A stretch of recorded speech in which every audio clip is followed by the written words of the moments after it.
Recording by माँ Saraswati music Saptari Nepal. रहे की कसूर गेले हमारा सदूर गेले हमारा सदूर गेले हमारा सदूर गेले।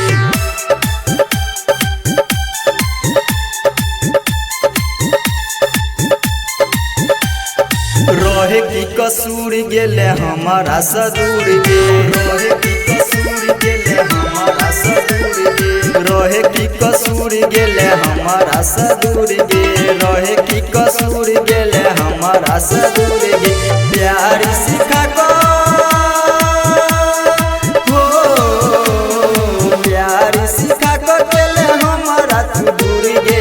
रहे की कसूर गेले हमारा सदूर गे। रहे की कसूर गेले हमारा सदूर गे।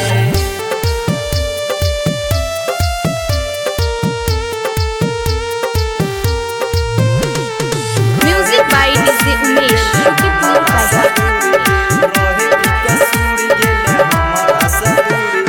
सोचलो ने छेली हम एहन दिन देखबै प्यार में हमारा गे एते तू कन्हई बे एते तू कन्हई बे एते तू कन्हई बे।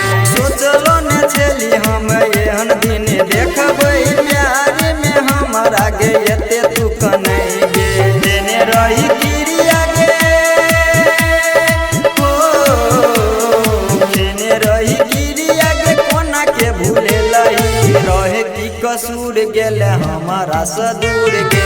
रहे की कसूर गेले हमारा सदूर गे।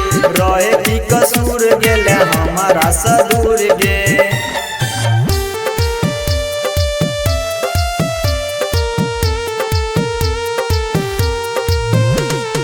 Music by DJ Umesh Shukipur बाजार।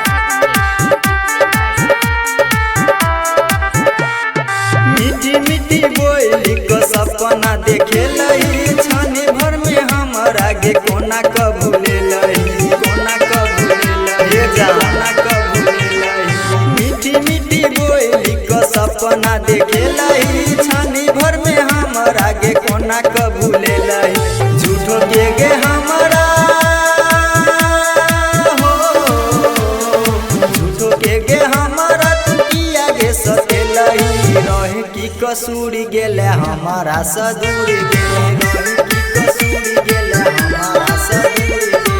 रहे की कसूर गेले हमारा सदूर गे।